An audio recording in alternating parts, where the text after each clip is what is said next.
계속해서 구약성경 히브리어 문법, 오늘은 동사 부분을 공부하려고 합니다. 동사를 들어가기 전에 지난 시간에 우리가 소파숲이라는 것을 잠깐 제가 설명을 해드렸는데 이 부분에 대해서 제가 좀 첨가를 하고 싶은 내용이 있어서 잠깐 설명하고 동사 부분을 진행해 나가도록 하겠습니다. 우리가 이미 공부를 했듯이 소파숙이라는 것은 파숙이라는 부호가 있습니다. 예. 우리가 창세기 1장 1절을 가면 맨 마지막 부분에 이와 같이 파숙이라는 소파숙이 표시가 되어져 있는 것을 여러분이 구두점이라고 하는데요. 보실 수가 있습니다. 그래서 파숙 끝에 있는 표시는 소파숙이라고 불리며 단순히 구절의 끝 마침표를 나타냅니다 라고 했습니다.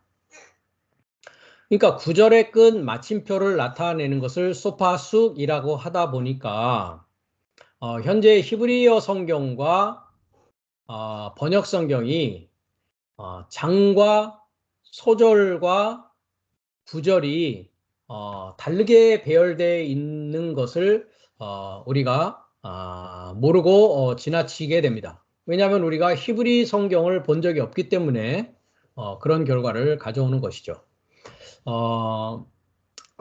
여러 시간에 걸쳐서 제가 말씀을 드렸다시피 우리가 번역 성경을 통해서 성경을 이해하던 때가 있는가 하면 이제 우리는 원어 성경이라고 하는, 즉 구약 성경은 히브리어로 기록이 되어 있고 신약 성경은 헬라어로 기록이 되어져 있기 때문에 하나님의 뜻과 하나님의 의도와 하나님의 생각을 올바로 이해하기 위해서는 우리가 원문으로 성경을 이해하고 볼 수 있는 능력을 기르기 위해서 이와 같이 헬라어 문법과 히브리어 문법을 공부하는 수고를 마다하지 않는다는 것이죠.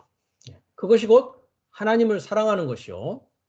또 하나님을 사랑하는 것이 이웃을 내 몸과 같이 사랑하는 길이기 때문에 그런 것입니다. 우리가 세상에서 사랑이라는 것은 어떠한 선한 일을 베푸는, 선한 일을 하는 것을 사랑이라고 이야기를 합니다마는 우리가 성경적인 의미에서의 사랑은 제가 첫 시간에도 말씀드렸다시피 하나님과 내가 사랑의 관계에 있다라는 것은 에베소서 4장 13절에 나와 있듯이 온전한 사랑, 즉 그리스도 하나님의 아들의 믿음과 지식이 하나가 되어져서 부분적으로 예언하고 부분적으로 알던 시대를 지나서 이제 하나님과 온전히 하나 되어서 사랑하는 관계가 되어서 하나님의 뜻과 말씀과 의도와 생각을 알아서 다른 이에게 전할 수 있는 자가 되었다라는 것을 말한다라는 것이죠. 그래서 이웃을 내 몸과 같이 사랑하라 라고 하는 것 자체도 하나님은 사랑이라고 하였으니 사랑한다라는 것은 곧 하나님의 지식과 하나님의 뜻을 전달함으로 말미암아 하나님의 자녀가 되게 하는 것이 곧 하나님을 사랑하고 이웃을 내 몸과 같이 사랑하는 길이라는 것입니다. 그렇기 때문에 세상은 흉내내고 싶어도 흉내낼 수 없는 것이죠. 하나님을 사랑한다는 것이. 그래서 하나님은 사랑이시요, 하나님은 빛이시요, 하나님은 말씀이라고 했습니다. 빛을 비춘다는 것이 사랑하는 것이요, 사랑한다는 것은 곧 하나님의 말씀을 주므로 하나님의 자녀가 되어 하나님의 영원한 생명을 소유한 자로서 살아가는 사람이 되어져 나가는 그 과정이라는 것이죠. 그래서 여기 소파숙은 단순히 구절의 끝 마침표를 나타낸다고 했는데요.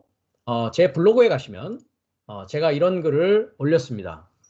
히브리 성경과 번역 성경의 장절 구분이 다르다라고 했습니다.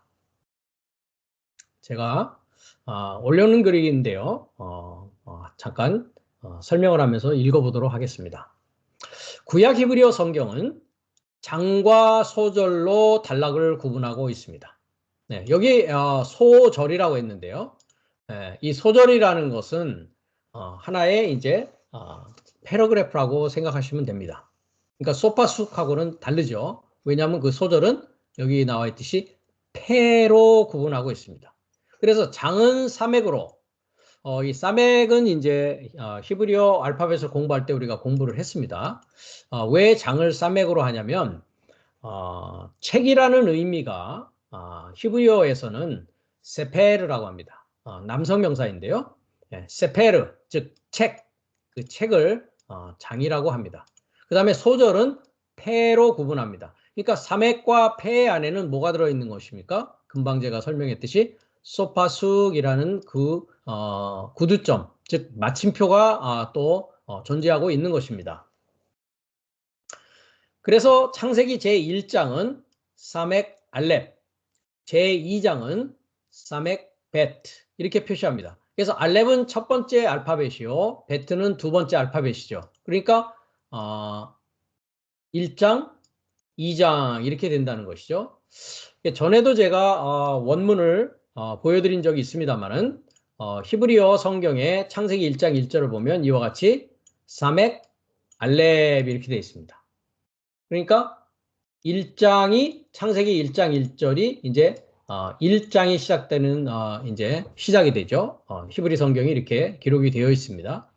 그런데 우리가 쭉 내려가면 보다시피 5절에 가서 뭐가 있습니까? 패가 있습니다. 즉 1장 1절부터 1장 5절까지가 한 소절이라는 것이죠. 네. 우리가 앞으로도 공부하겠습니다만은 첫째 날이 아닙니다. 한글은 첫째라고 하는 서술을 쓰고 있는데요. 히브리어는 에하드라고 해가지고 파신디오도 나와 있습니다. adjective number, 즉 형용사 수 C라는 것은 카디널 넘버라고 그래가지고 서수가 아니라 기수를 나타냅니다. 그래서 하나, 둘, 셋, 넷. 영어에서는 1, 2, 3, 4 이렇게 나가는 것이죠. 그래서 첫째 날이 아니라 한 날입니다. 한 날. 그래서 이 70인역에서도 미아를 쓰고 있습니다. 미아. 미아는 한 날, one day라는 것이죠. one day. 첫째라는 그 기수가 있습니다. 히브리어에서는 리션이라고 하는 첫째라는 뜻이 있고요. 헬라어에서는 미아가 아니라 프로토스라고 해서 첫째라고 하는 기수가 있습니다. 그래서 에하드라고 하는 것은 첫째 날이 아니라 한 날이다. 거기에 이제 패가 있는 것이죠. 첫 번째 소절. 그 다음에 보십시오. 6절이 어떻게 되어 있습니까? 역시 소파숫과 동시에 뭐가 있습니까? 이렇게 패가 있습니다. 지금 이 얘기를 하고 있는 것입니다. 그래서 우리가 창세기 1장은 번역 성경은 31절까지 되어 있지만 히브리어 성경을 가면 2장 3절까지를 1장으로 하고 있고 2장 4절부터가 사맥 베트 해가지고 거기에서 2장이 시작되고 있습니다. 그래서 여기 보시면 사맥 베트. 그래서 2장 4절부터가 히브리 성경에서는 번역 성경의 2장 4절이 히브리 성경에서는 2장 1절이 되어지는 상황이 되어지는 것이죠. 그 말씀을 지금 드리는 것입니다. 그래서 1장은 사맥 알렙, 2장은 사맥 베트 이렇게 표시를 합니다. 그래서 창세기 1장은 번역 성경에서는 2장 3절까지 사맥 알렙, 즉 한 장이고 창세기 2장은 2장 4절부터 3장 21절까지가 사맥 베트로 한 장이며 창세기 3장은 번역 성경의 3장 22절부터 4장 26절까지를 한 장으로 하고 있습니다. 이 얘기는 무슨 얘기냐면 번역 성경과 히브리 성경의 장절은 전혀 다른 구분의 방식을 사용하고 있다는 것입니다. 그래서 각 장에는 몇 개의 소절들이 있습니다. 금방 보여드렸다시피 각 장에는 패라는 소절로 몇 개의 소절로 구성이 되어져 있습니다. 그 소절 밑에는 금방 보셨다시피 뭐가 있습니까? 소파숙이라고 해서 그 구절의 끝 마침표가 있는 것입니다. 히브리 성경은 무조건 한 절을 1절로 구분하지 않습니다. 무슨 얘기냐면 한 소절로 구분한다라는 얘기죠. 물론 한 절을 구분하는 부호로 소파숲이 있습니다. 현대 번역 성경들은 이 소파숲을 기준으로 절을 나눴지만 히브리 성경은 그렇지 않습니다. 유대인들이 그들의 성경을 소절이나 장으로 나눌 때는 어떤 기준이 있었습니다. 당연히 그러하겠죠. 그러므로 우리도 히브리어 성경의 기준을 따라야 하고 참고해야 합니다. 그렇기 때문에 우리가 원어 성경을 통해서 이런 사실들을 확인하고 그 이야기의 흐름, 사상의 흐름이 어떻게 전개되어지고 있는가를 이와 같이 장, 소절을 통해서 이해해야 된다는 것입니다. 그러므로 우리도 히브리어 성경의 기준을 따라야 하고 참고해야 합니다. 우리는 히브리인들의 성경을 빌려와 우리말로 고쳐보고 읽습니다. 그렇죠? 네. 지금까지 스타우로스 바이블 애캐더미가 헬라어 문법과 구약 히브리어 문법을 공부를 제공하고 있는데 그것을 공부한 모든 학생들은 이미 얼마나 번역 성경과 원 성경이 다른가 하는 것은 이미 알고 있고 느끼고 있단 말이죠. 심지어 이 유튜브를 시청하는 여러분들도 이미 계속 제 유튜브에 나와 있는 내용들을 들어보시면 정말 많이 다르다라는 것을 이미 간파하셨으리라고 믿습니다. 그래서 히브리인들의 성경을 빌려와 우리말로 고쳐보고 읽는 상황인데 원 저작자들의 의도를 무시해서는 절대 안 된다는 것이죠. 네. 그래서 구약 성경의 각각 권마다 그 원저작자들이 그렇게 장을 나누고 소절을 나눈 이유를 우리가 살펴봐야지 그 의도를 무시해서는 안 된다는 것입니다. 그래서 장절 구분이나 소절 나눔을 무시하고 우리 편의대로 개작하면 절대로 안 되고 그렇게 하게 된 결과가 성경을 이해하지 못하는 결과를 가져온다라는 것입니다. 그래서 창세기 1장의 우리말 성경은 31절이 있습니다. 금방 보였다시피 창세기 1장 1절은 어디에서 끝나냐 하면은 창세기 1장 31절에서 끝납니다. 이는 앞에서 말씀드린 바와 같이 각 절의 소파 숲을 기준으로 해서 절을 나누었기 때문입니다. 그러나 히브리어 성경은 소절 기준으로 7개의 패로 구분했습니다. 그러니까 창세기 1장 1절부터 31절은 7개의 패로 구분해서 2장 3절까지 해서 8개의 소절이 됩니다. 그러니까 8개의 소절이 히브리 성경의 1장에 해당하는 것이죠. 그러니까 창세기 1장 1절부터 2장 3절까지 말입니다. 우리말 성경의 34계절이 즉 창세기 1장의 31절과 2장 3절까지 하면 31절과 3절을 합치면 34계절이 되겠죠. 그런데 히브리 성경은 8개의 소절, 8개의 패로 나눠지고 있다는 것입니다. 오늘날의 이런 번역 성경들은 이런 것을 무시하고 소파숲을 중심으로 무조건 절을 나눴고 원성경인 히브리어 성경은 내용을 중심으로 8개의 소절로 단락을 구분해 놓은 상황입니다. 그러면 왜 8개의 패로 구분해서 창세기 1장 1절부터 2장 3절까지를 한 장으로 했을까요? 라는 이야기죠. 히브리어 성경으로 창세기 1장은 한 날, 둘째 날, 셋째 날, 금방 보셨다시피 첫째 날이 아닙니다. 한 날, 둘째 날, 셋째 날, 넷째 날, 다섯째 날, 여섯째 날, 일곱째 날까지 있습니다. 그들은 한 날이 끝날 때마다 그 끝에 패소절 표시를 해두므로 매 날의 중요성을 강조해 놓았습니다. 그러니까 이런 얘기가 되는 것입니다. 이것에 대해서 잠깐 설명을 하면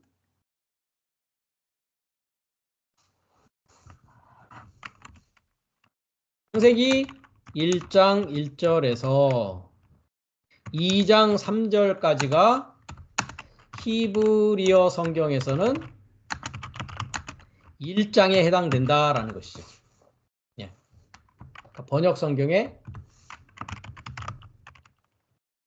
1장 1절에서 2장 3절까지가 히브리어 성경 1장에 해당되는 것인데, 이 1장에 해당되는 그 패로 구분되는 그 8개는 한 날에서 7째 날까지를 이야기하고 있다는 것입니다. 그래서 전에도 제가 성경의 7날이라는 것이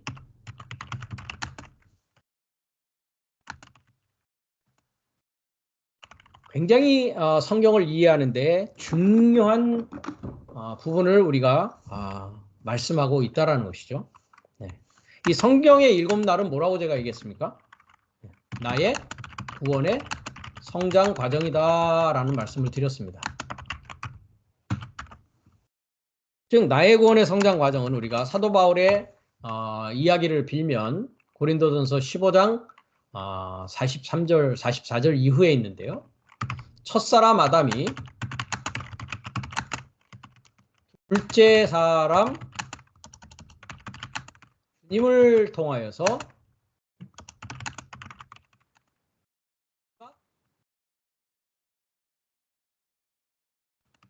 아담이 되는 과정이다라고 했습니다.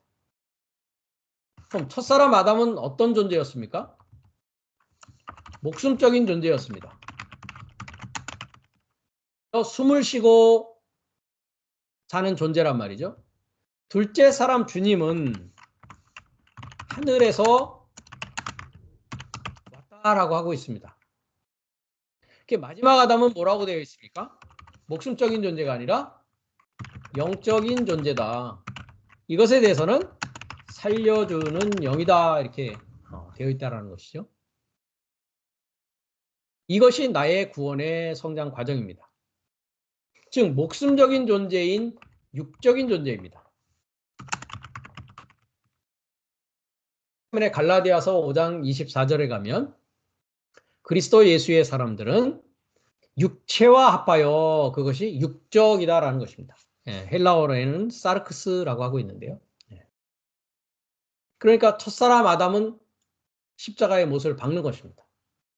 내가 십자가의 못을 박기 위해서는 둘째 사람 주님, 하늘에서 오신 주님을 만나지 않고서는 박을 수 있는 능력이 생기지 않는 것입니다. 십자가의 정과 욕심을 못 박을 수 있는 능력이 생기지 않는 것이죠. 네. 그랬을 때 이제 뭐로 살아간다고요? 살려주는 영인, 영적인 존재로서 살아가는 것을 말하고 있다는 것이죠. 네. 이것이 성경의 7날입니다.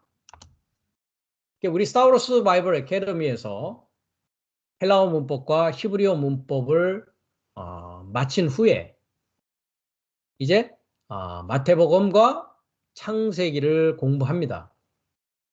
그랬을 때에 창세기 1장부터 2장 3절까지의 히브리 성경 1장을 통해서 성경의 7날을 구체적으로 우리가 공부를 하게 됩니다. 그래서 전에도 얘기했듯이 전체 성경을 조망하는 눈을 우리가 가져야 되는데 그것에 대해서 제가 설명을 드린 바가 있습니다. 먼저 성경의 서론에 해당하는 부분이 있었죠. 창세기 1장 1절에서 2장 3절까지였습니다. 이것이 서론입니다. 네. 그 다음에 한 날이라고 그랬죠. 네, 한 날. 한 날은 창세기 2장 4절에서 5장까지의 내용입니다. 네. 여기 어떤 내용이 있습니까? 아담, 아벨, 셋의 이야기가 있습니다. 물론 여기에 가인도 있죠. 네. 그래서 첫사람 아담의 이야기입니다. 그러면 창세기 1장 1절에서 나와 있는 한 날이 창세기 2장 4절부터 5장까지의 이야기라는 것이죠. 네. 그 다음에 둘째 날입니다. 여기부터는 뭡니까? 서술을 쓰고 있죠. 네. 그러니까 뭐가 되는 겁니까? 7분의 2가 되는 것입니다. 7분의 2. 네. 7분의 2. 창세기 6장에서 11장까지입니다. 여기는 노아의 이야기가 되어 있죠. 그래서 노아와 노아의 아들 셈, 함, 야벳 이야기가 들어가 있다는 것이죠. 그 다음에 셋째 날입니다. 그러면 창세기 6장부터 11장은 서론에 해당하는 부분은 둘째 날이란 말이죠. 그 둘째 날에 가면 무슨 얘기가 있습니까? 윗물과 아랫물의 얘기가 있습니다. 그럼 노아는 뭡니까? 윗물과 아랫물을 이해했던 자입니다. 그 다음에 셋째 날은 뭡니까? 7분의 3이죠. 창세기 12장부터 50장까지의 내용입니다. 그래서 아브라함, 이삭, 야곱까지의 내용이 여기에 들어가 있죠. 그러면 셋째 날의 내용은 서론의 셋째 날에 해당하는 내용이죠. 여기에는 나무와 열매들이 있습니다. 그렇죠? 아브라함을 통해서 이삭과 야곱을 통해서 12열매가 열리는 내용을 이야기하고 있다는 것이죠. 그 다음에 넷째 날입니다. 넷째 날은 뭡니까? 7분의 4가 됩니다. 출애굽기에서 신명기까지의 이야기입니다. 그래서 모세의 이야기가 여기에 나와 있죠. 모세 이야기. 그래서 창세기 1장의 넷째 날에 가면 어떤 얘기가 있습니까? 큰 광명과 작은 광명과 별의 이야기가 나옵니다. 여기서 광명이라는 것은 빛을 받아서 비추는 것을 말합니다. 본인 자신이 빛은 아니시죠. 아닌 것이죠. 거기에서 큰 광명은 누굽니까? 모세입니다. 작은 광명은 누구입니까? 이집트의 바로를 작은 광명으로 표현되고 있습니다. 별들은 누구입니까? 이스라엘 민족을 별로 이야기하고 있는 것입니다. 다섯째 날은 뭡니까? 7분의 5가 되겠죠. 여호수아부터 구약성경 마지막까지 말락입니다. 여기에서는 선지자, 왕, 제사장들의 이야기가 나옵니다. 그래서 모세를 통해서 애굽을 출발한 이스라엘 민족들이 이제 가나안에 정착해서 거기에서 가나안 칠족들과의 여러 가지 내용들이 일어나고 거기에 사사기, 선지자, 왕, 제사장 이런 것을 통해서 이스라엘 민족이 사울, 다윗, 솔로몬 왕의 기간을 거쳐서 이제 북유다와 남유다와 북이스라엘로 갈라져서 바빌론에 또 포로로 잡혀가서 또 돌아오는 과정까지의 이런 내용들을 쭉 다섯째 날이 기록하고 있다는 것이죠. 그것에 대해서 창세기 서론의 다섯째 날이 어떻게 됩니까? 번성하고 생육하고 번성해서 충만하는 과정들 점점 이스라엘 민족이 확장되어져 가는 내용들을 이야기하고 있다는 것입니다. 그 다음에 여섯째 날은 뭡니까? 10분의 6이죠. 이때부터 이제 신약이 시작되는 것입니다. 그래서 마태복음부터 요한복음까지.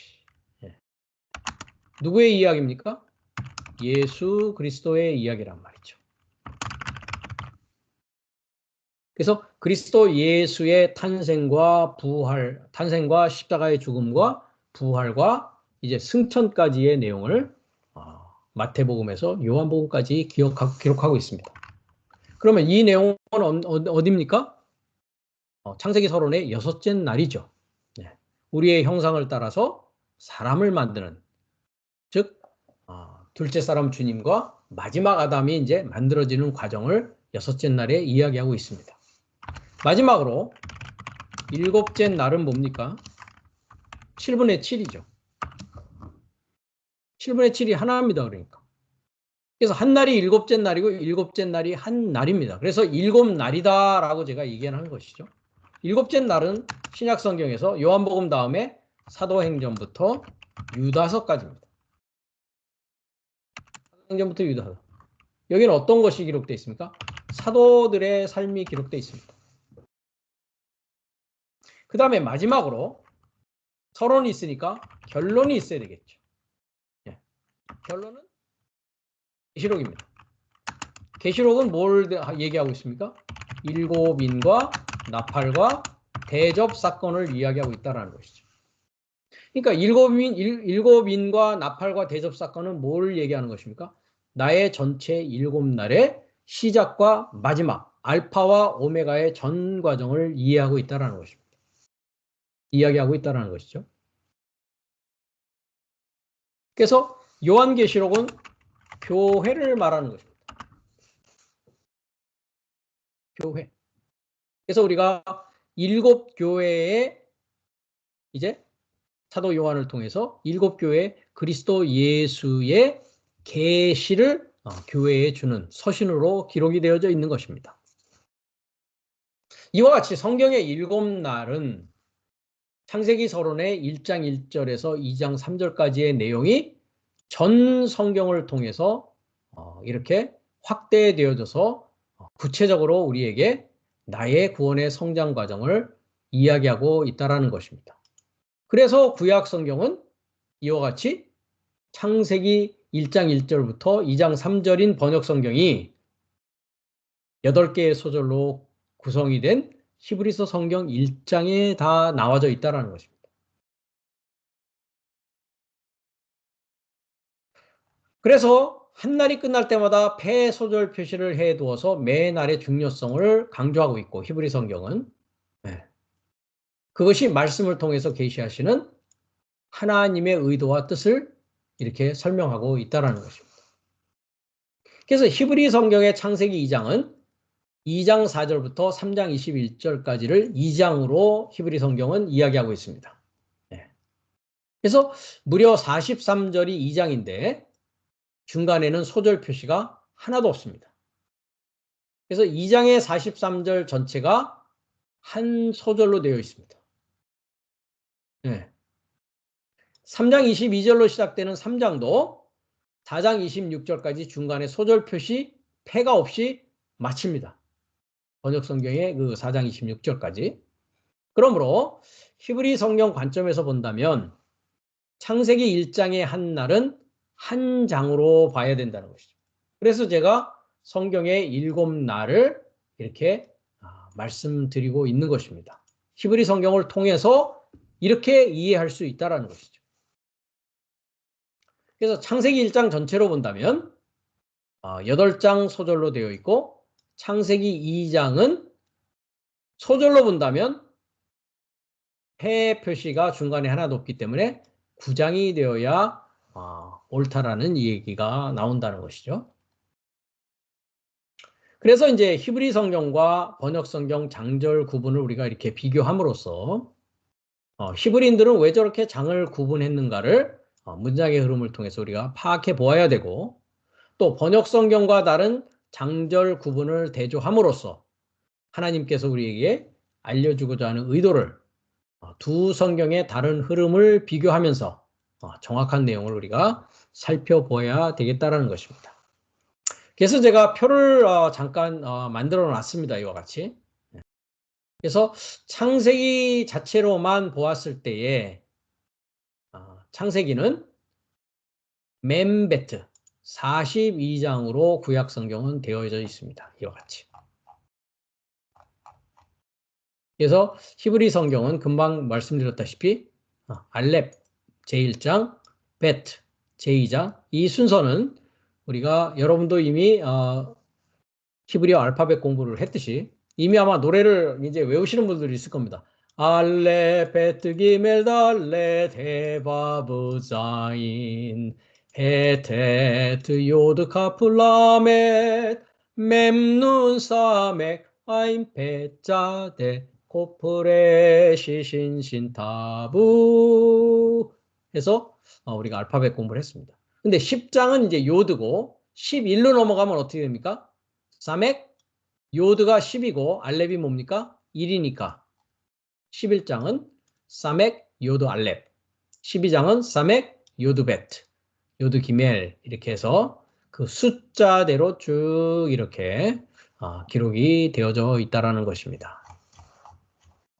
그래서 히브리 성경과 번역 성경은 이와 같이 장절 구분이 차이가 있다라는 것을 여러분에게 소파숙을 공부하면서 잠깐 언급해 드렸습니다. 소파숙이요. 자, 그 다음에 이제 동사 부분을 우리가 보도록 하겠습니다. 지금까지 자음과 모음부호와 그 다음에 악센트와 구두점을 다 우리가 살펴보았고요. 이제 그 내용만 여러분들이 충실히 따라서 공부를 해 나가신다면 히브리어를 읽고 악센트에 따라서 읽고 그 다음에 장절 구분에 대한 모든 것을 여러분들이 혼자서 하는 데 있어서는 아무 문제가 없으리라고 봅니다. 단지 여러분들이 이것을 숙달해야 되는 것이 이제 남아있을 뿐이죠. 자, 이제는 동사 부분을 우리가 살펴보도록 하겠습니다. 히브리어 동사는 어근에서 파생이 됩니다. 어근. 네. 어근은 이제 쇼레시라고 합니다. 쇼레시. 네. 자, 이 부분은 제가 지우도록 하겠습니다. 어근은 쇼레시라고 합니다.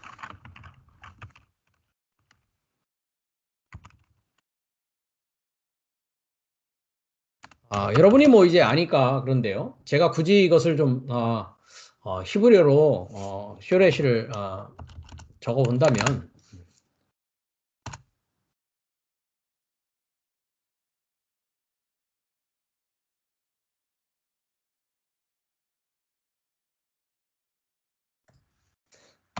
적어 보려고 그랬는데 잘 안 되네요. 그죠?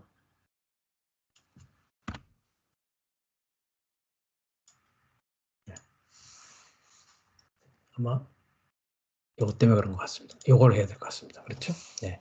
자, 쇼레시. 네.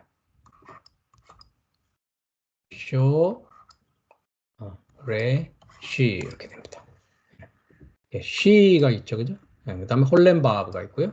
그 다음에 쇄골이 있습니다. 그래서 쇼레시라고 하는데요. 이것을 뭐라고 한다고요? 어근이라고 합니다. 어근.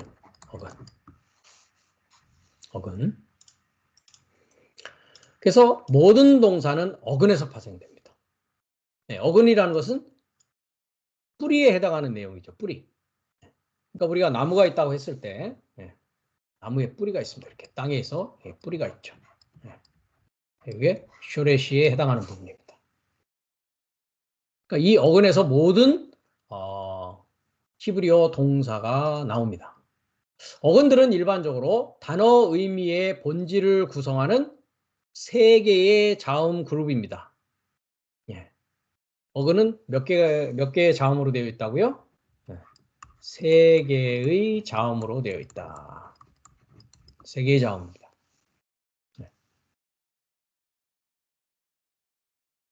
이 세 개의 자음군을 쇼레시 어근이라고 합니다. 쇼레시 어근. 그런데 기본적으로는 세 개인데 언어에 따라서 단어에 따라서 두 개인 경우도 있습니다. 동사 어근, 즉 이 세 개의 자음으로 되어 있는 어근의 기본적인 형태는 행하다, 수행하다라는 의미를 가지고 있는 팔 동사에서 나온다라고 합니다. 그러니까 어근은 뭐라고요? 어근을 팔이라고 합니다. 팔. 왜냐? 동사는 뭐 하는 겁니까? 액션 버브라고 그러죠. 액션하는 건 뭡니까? 행하고 수행하는 겁니다. 그렇죠? 네. 그래서 쇼레시는 팔이다.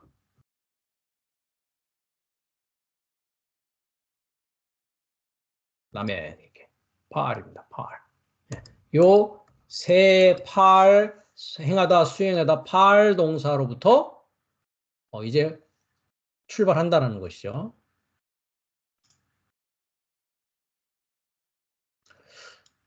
그리고 히브리어의 기본형은 이 팔 동사 남성 3인칭 단수의 기본형은 단순형 능동태 3인칭 단수입니다.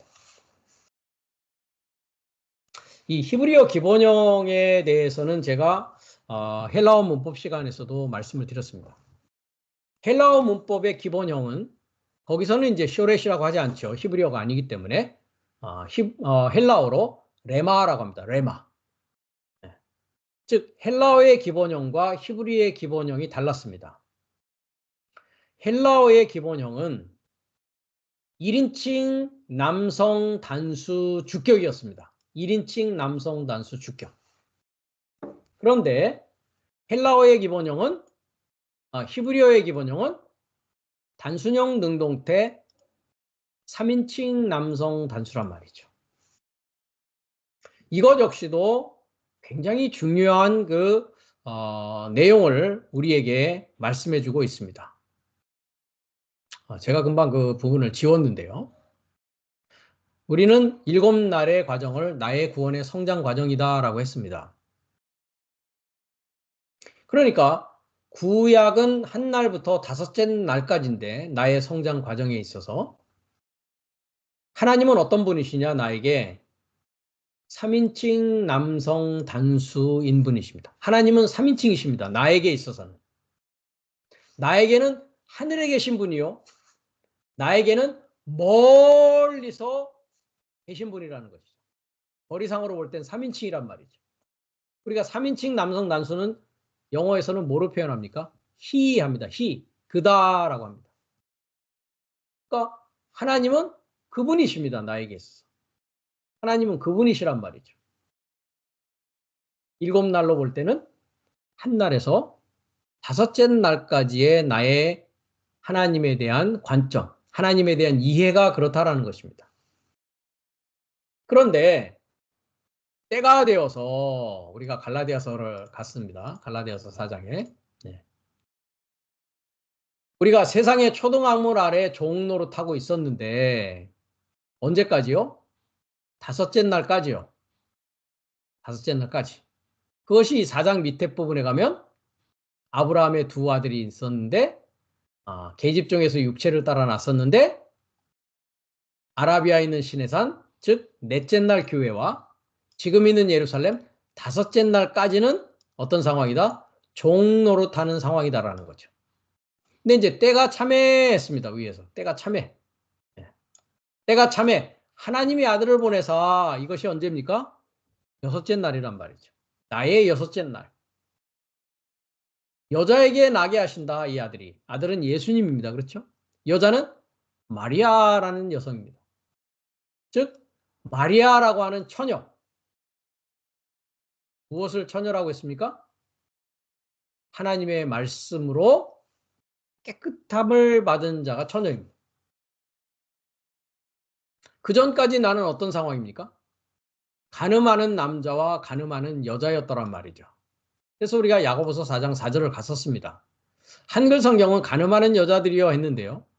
영어 성경은 간음하는 남자들과 간음하는 여자들이여 라고 하나가 더 추가되어 있죠. 원문에도 그렇게 되어 있습니다. 간음하는 남자 삶과 간음하는 여자 삶이여 라고 되어 있는 것입니다.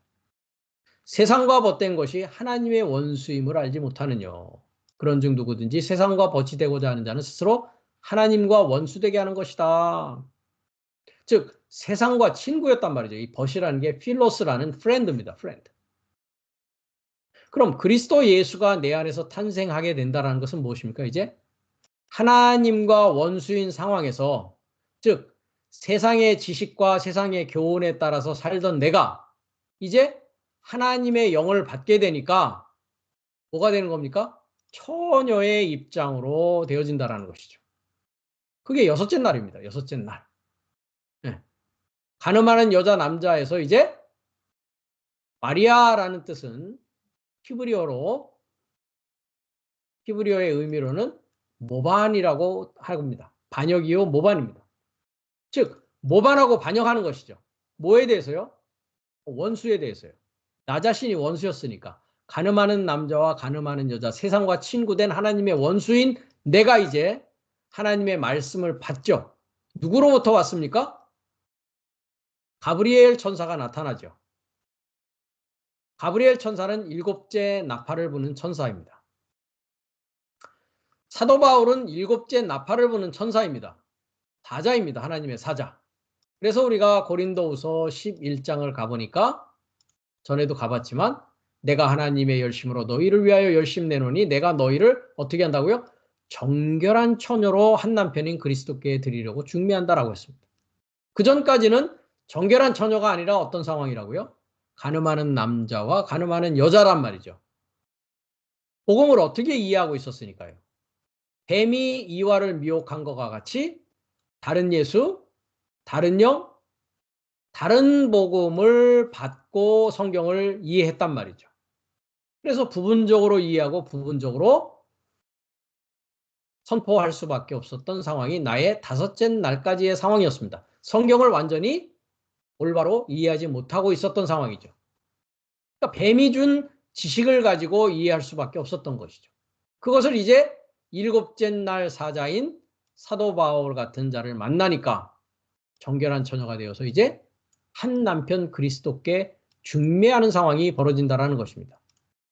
그래서 갈라디아서 4장으로 다시 돌아가면 이제 세상 초등학문에서 종로로 타던 때를 다 마치고 이제 내 안에서 내가 마리아의 여자의 모반의 상황에서 이제 내 안에서 누가 탄생하는 겁니까? 아들이 탄생하는 것입니다. 그 아들이 내 안에서 탄생하게 되는 것이죠. 그것에 대해서는 아들의 영을 우리 마음 안에 보냈다라고 하는 것입니다. 아들의 영을 우리 마음에 보냈다. 그렇게 되면 이제 하나님이 어떻게 됩니까? 우리가 마태복음 1장 21절을 가니까 아들을 내 안에서 아들이 납니다. 아들이 태어난다는 건 뭡니까? 아들의 영이 태어난다는 겁니다.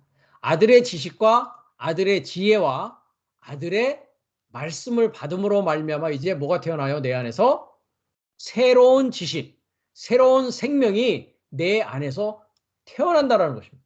이것을 예수라 하고 임마누엘이라고 한다. 임마누엘은 뭡니까? 하나님이 우리와 함께 결합되어 있다. 즉 하나님이 나와 결합되니까 뭐가 되는 겁니까? 이제 하나님이 3인칭에서 2인칭이 되는 것입니다. 2인칭. 그 상황이 나의 여섯째 날의 상황입니다. 하나님으로부터 온 아들이신 예수 그리스도와 나의 관계란 말이죠. 당신과 나란 말이죠. 나와 당신이란 말이죠.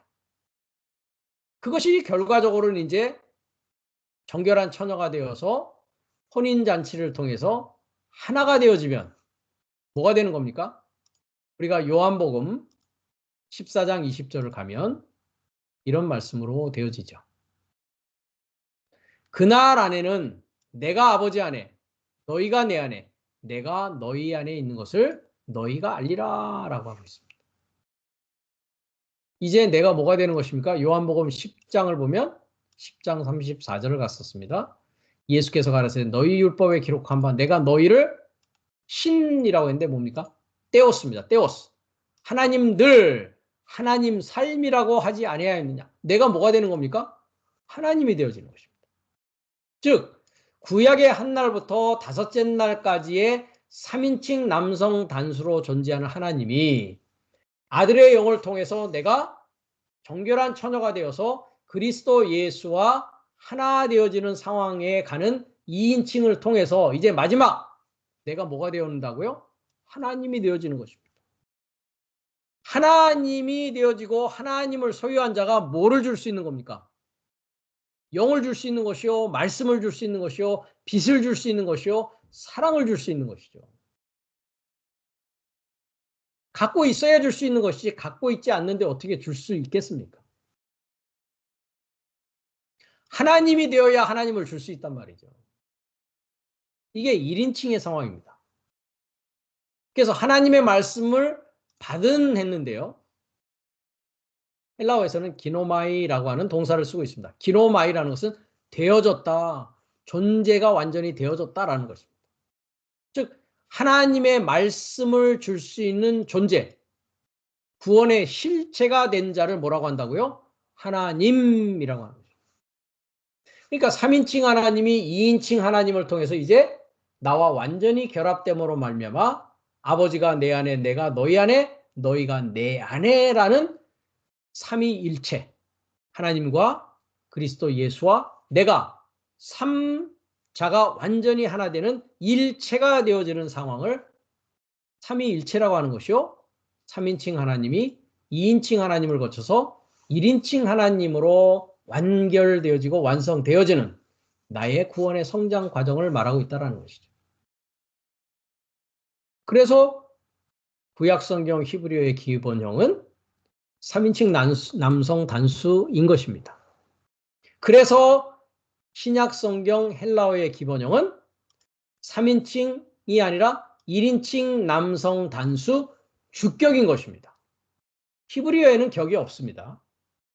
헬라어에는 5개의 격이 존재합니다. 그래서 1인칭 남성 단수 주격이 헬라어의 기본형이고요. 구약성경 히브리어의 기본형은 3인칭 남성 단수 단순형 능동태라는 것입니다. 히브리어 동사에는 시제가 존재하지 않습니다. 이것에 대해서는 서론 부분에서 제가 이미 설명드린 바가 있습니다. 현대 히브리어에는 시제가 있다고 했습니다. 그래서 완료와 미완료와 분사를 가지고 벤 야후라고 하는 그분이 현대 히브리어의 창시자다라는 말씀을 이미 언급드린 바가 있습니다. 그러나 구약성경 히브리어에는 시제가 없습니다. 단지 존재의 상태를 나타내는 2가지 주요 동사의 형태, 즉 완료태와 미완료태가 있습니다. 그래서 이것은 시제가 아닙니다. 존재의 상태를 나타내는 동사의 형태다라고 말씀드리는 것입니다. 더 자세한 내용은 동사 활용형 표를 참고하세요 했는데요. 히브리 한글 교재 B 부분에 가면 동사 인칭 완료 미완료 변화표를 제가 이미 뒷부분에 넣어 놓아서 제가 나중에 이것을 설명할 시간이 있을 것입니다. 히브리어 동사에는 강한 동사와 약한 동사가 있습니다. 이것은 이제 강동사, 약동사 이렇게 줄여서 이야기를 합니다. 약동사는 후음이거나 자, 어떤 것을 우리가 후음이라고 그랬죠? 네, 목구멍 소리 이미 여러분들에게 말씀드렸는데요. 자, 후음에는 어떤 게 있었습니까? 다시 한번 우리가 상기하는 후음 5개가 있었죠? 먼저는 뭐가 있었습니까? 알렙, 그죠? 해, 그다음에 여기 좀 해니까요. 조금 떨어뜨려 놓으셔야 됩니다. 자, 해가 있었고요. 네, 구멍이 환기창이 뚫어져 있어야 되겠죠. 해트가 있었습니다. 그 다음에 아인이 있었죠. 그 다음에 레시가 있었습니다. 네. 요 후음이 들어간 동사는 뭐라고요? 약동사다, 약한 동사다라고 했습니다. 약동사. 또는 동사가 요드나 바브나 눈으로 시작하면 약한 동사다라고 합니다. 그래서 후음이 들어간 동사나 요드나 바브나 눈으로 시작하는 동사는 어떻게 변한다고요? 불규칙으로 변하는 동사입니다. 우리가 동사의 그 7개의 동작 유형에 따라서 이제 설명을 제가 드릴 텐데 동사에는 규칙적으로 변하는 동사가 있고 불규칙적으로 변하는 동사가 있습니다. 그래서 후음이거나 요드 바브 눈으로 시작하면 약동사이며 이 동사는 불규칙적으로 변한다. 그 다음에 강한 동사에는 3개의 자음과 후음이 아닌 자음들이 있습니다. 즉 아까 말한 후음이 아닌 자음 요 5개 후음이 아닌 자음들로 3개의 자음으로 구성이 되어 있다는 것이죠. 그것을 강한 동사다라고 이렇게 이야기를 하고 있습니다. 이 강동사는 모두 다 규칙적으로 변합니다. 즉 인칭에 따라서 성에 따라서 수에 따라서 그 다음에 완료와 미완료에 따라서 규칙적으로 변하는 동사들입니다. 그 다음에 동사의 수와 인칭과 성은 동사의 주어와 항상 일치합니다. 항상 일치합니다. 헬라어도 마찬가지였습니다. 헬라어에는 동사의 수, 인칭, 성만 있는 것이 아니라 또 뭐도 있습니까? 격도 있습니다. 그렇죠? 네. 격성수, 그죠? 네, 격성수가 있습니다. 그래서 동사의 주어와 항상 일치해야만 하고 일치합니다. 그렇기 때문에 전에도 제가 잠깐 언급드렸듯이 창세기 1장 1절을 가면 창조한다라는 것이 뭡니까? 동사입니다. 이 부분도 제가 몇 차례 설명드린 적이 있었는데요. 이 부분입니다. 그래서 반드시 일치해야 됩니다. 그래서 여러분들이 헬라어를 보시든 히브리어를 보시든지 동사를 봤을 때 반드시 무엇을 봐야 되느냐? 동사의 주어가 무엇인가 하는 것을 반드시 보아야만이 그 문장을 올바로 이해할 수 있고 해석할 수 있다는 것입니다. 자, 이 창조했다라고 하는 것은 우리가 이제 이 부분 동사, 칼동사라고 해서 7동사 중에 하나인데 이걸 이제 공부하게 될 겁니다. 완료입니다. A는. 자, 주어가 뭐라고요? 남성 3인칭 단수입니다.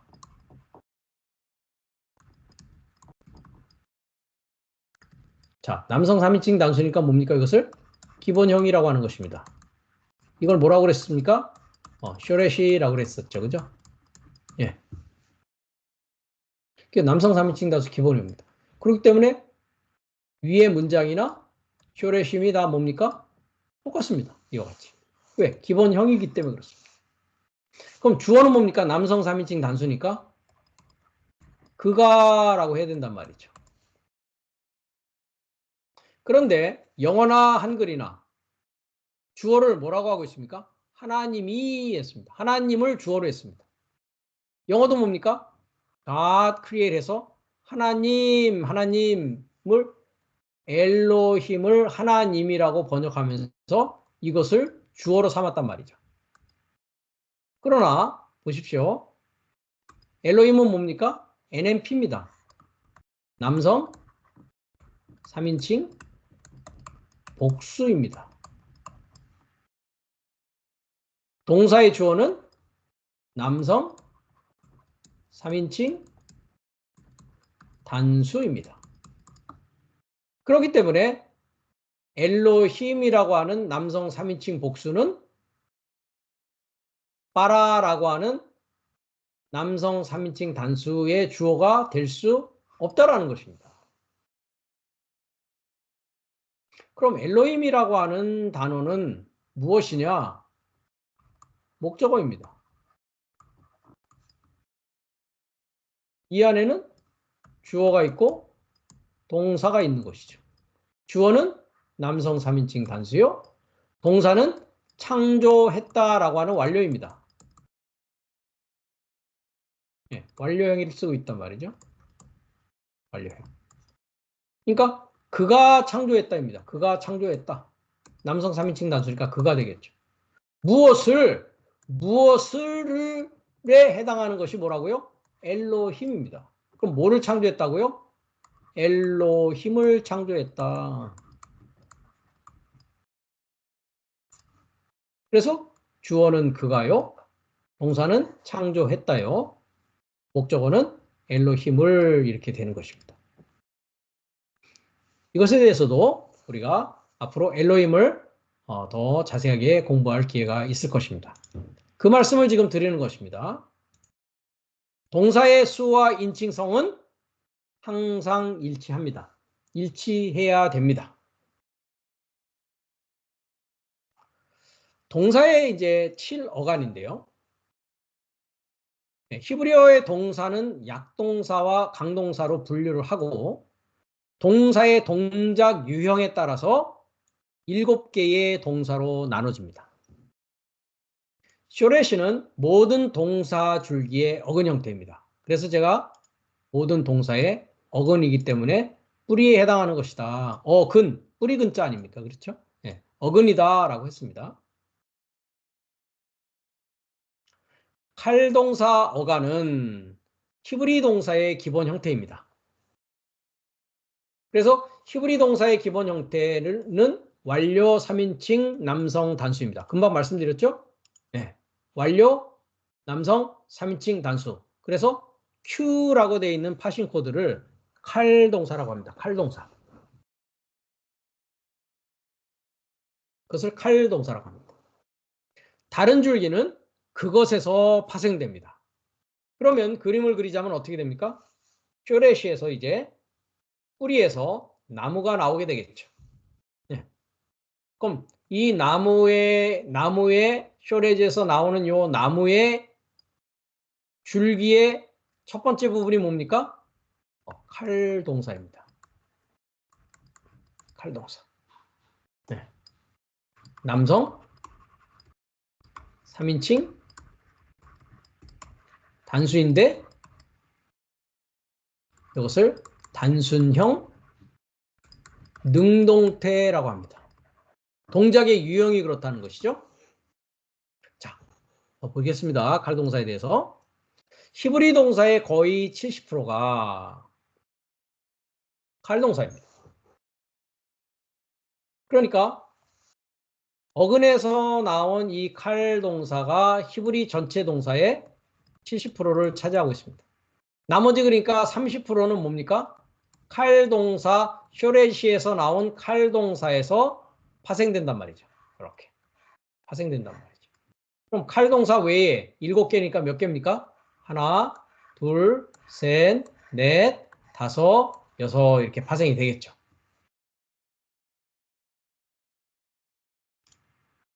그래서 7어간에서 7개의 동작 유형 중에서 70%가 칼동사다. 자, 칼이라고 합니다. 우리가 이미 알파벳과 모음보를 배웠기 때문에 파다가 있으니까 코프에 라멧에서 칼 이렇게 합니다. 칼이라는 뜻은 가벼운, 영어로서는 light이라고 합니다. light. 또는 단순한, 영어로는 simple이라고 합니다. 그래서 가벼운 또는 단순한이라는 의미로 가장 간단한 형태입니다. 그렇죠. 가장 간단하죠. 가장 간단합니다. 남성 3인칭 단수, 쇼레시인 3개의 자음에서 나온 거죠. 네.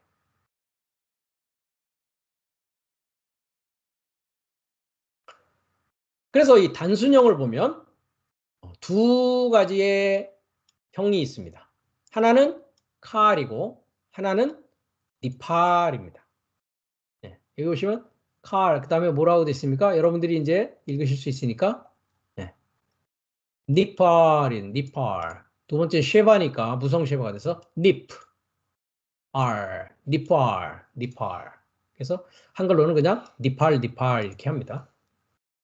그래서 칼 동사는 이제 아까도 팔이라고 했습니다. 팔. 팔이라는 뜻은 뭐였습니까? 동사의 동작. 팔. 여기 기억나십니까?